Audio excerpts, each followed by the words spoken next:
Hey, I'm just going to do a garden update. I'm just going to walk around. We'll see what we got going at the moment. So summer is the best time of the year to grow stuff for me because I think I can grow all my favorite stuff. Here in the first garden bed, we've got, as you can see, we've got lots of corn growing. It's very happy. We've got nice firm corn stalks there. I tried to grow it earlier this year, but I didn't water it enough. I didn't get enough sun, so I didn't do too well. These ones are very happy.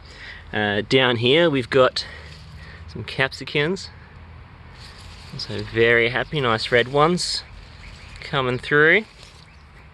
Got a couple of them. I think I've got about 10 capsicums between my plants at the moment. Capsicum fruits. Over here it's a giant mess of zucchinis, pumpkins and tomatoes. So in here let's have a look through here. So I think I counted before, I got about 15 zucchinis amongst these plants. A lot of them are on this one here. We've got lots of zucchinis, so like we've got the flowers. I hand pollinate them. I come out every morning and I check which ones are open, and I hand pollinate them. So you can tell the males and the females apart. This is a female here. You can see it's got the it's hard to get to that one, but you can see the fruiting body on the back of them when they're females, whereas this one here you can see it's a male. So to hand pollinate them, I'd take them off, strip the flower down, and you end up with this part, and you find whichever flower you want to do. So like this one here, yeah, just gently rub it against there, and that gets the pollen straight on there. Like normally, like bees do this job normally, but I find they're not as reliable as I'd like. So probably only get 50% of my zucchinis if I let the bees do it, whereas if I hand pollinate them, I get them all. I do the same for the pumpkins. So over here I got some butternuts.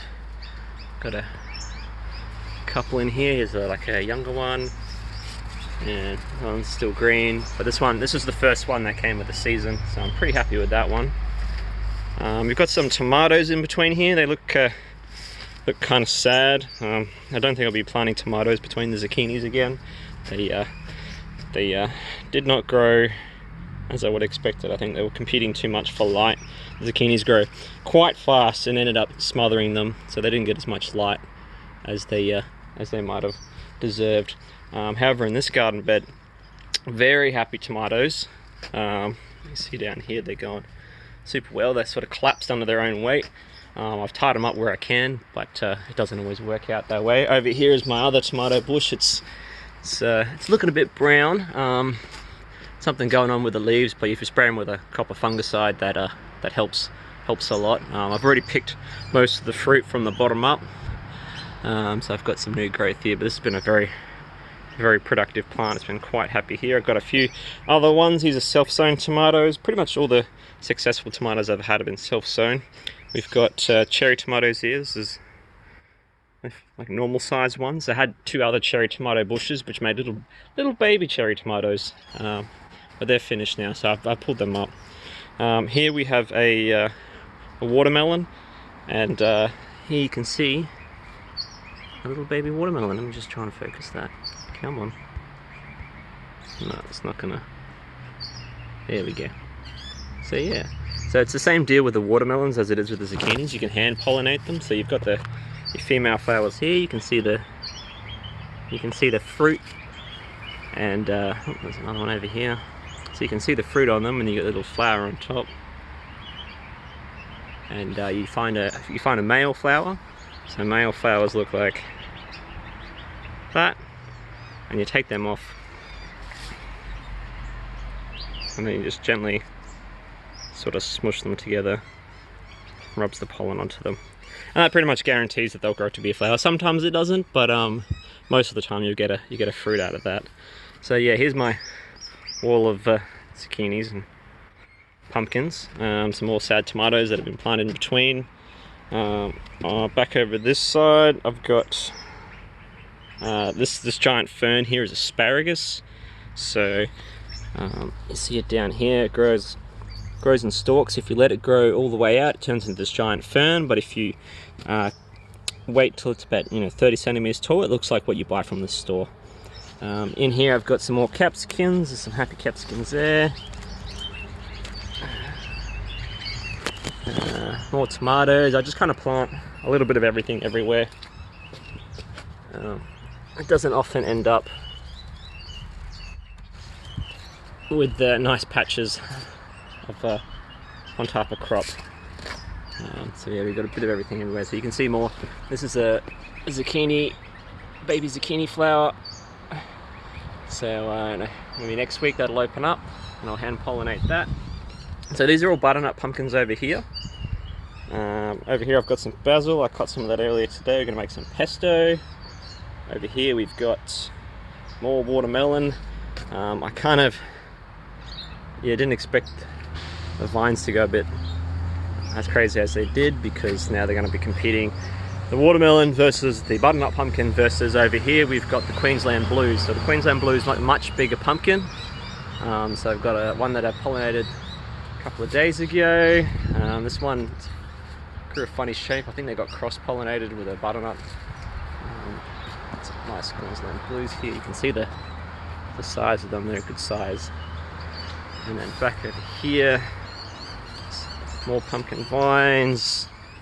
And then that's the first one. So that one's nearly done. You can tell they're nearly done when you look at the top of the vine and it's like it started to brown and dry out. Then you normally cut it and you leave it in the sun for 1 or 2 days, and then you put it in storage. So that vine is just climbed over this trellis here.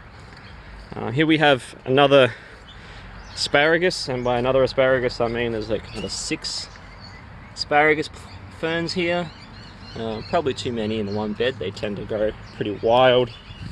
And in terms of the roots, they also kind of block the sun. Here we have this is a Brussels sprouts. So I've got a bit of bugs on it. Looks like maybe some sort of aphid. I'll spray them off later. But these are in here between. These are the Brussels sprouts. So they grow out like this. This plant's been a little bit neglected because it's off season for it. Normally it's in the cooler season, not in summer. More tomatoes, more capsicums. On the back here I've got some celery. You just cut that and it right at the base, and then it just keeps growing. You can eat it straight off the thing. When you grow it at home, it's quite a strong flavour. Maybe too strong. We didn't end up liking it that much. This bushy part here was all carrots. So there's some carrots in here. You can see the get out of the way. See some carrot tops. Once again, I probably planted things too close together because I've got such a small garden and I want to grow so much. But it's pretty cool. You can see carrots in here. Like you see the big top, you think, oh, that's ready to pick, and then you pull them out and they're quite small. So patience. Back over here, I've got a pot. This is a mulberry tree, which we're working on. And down the bottom here, we have a nice collection of strawberries. My strawberries seem to go early in the season, and then they just start doing runners. So these are the little runners here.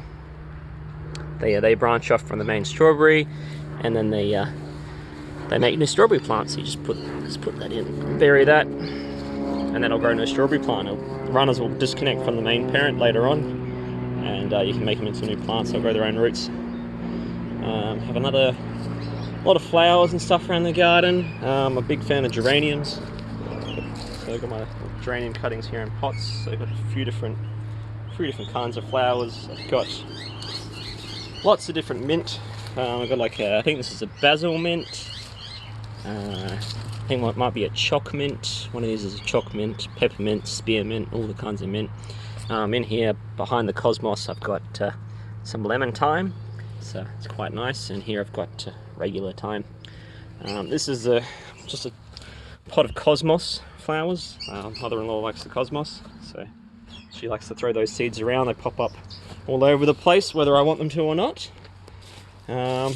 more mint here. Around here we've got geraniums in pots, some lavender. This down here is parsley, so we've grown all sorts of herbs here. This is just a nice flowering native bush. We got our lettuce over here. It's good for salads. Combines well with the tomatoes and the capsicums. And yeah, I think that's nearly it. So that's all the vegetables. Over here is the wall of succulents. That's mother-in-law. She loves her cacti and all the little things. So they're pretty cute. They like their full sun. They don't need much water at all. And then, oh yeah, over here we've got a couple more strawberries and hanging baskets. They really like the shade, so they're quite happy here. Yeah, that's my garden. Yeah, it's a 10-minute video, so if you watched it all to the end, thanks for your patience.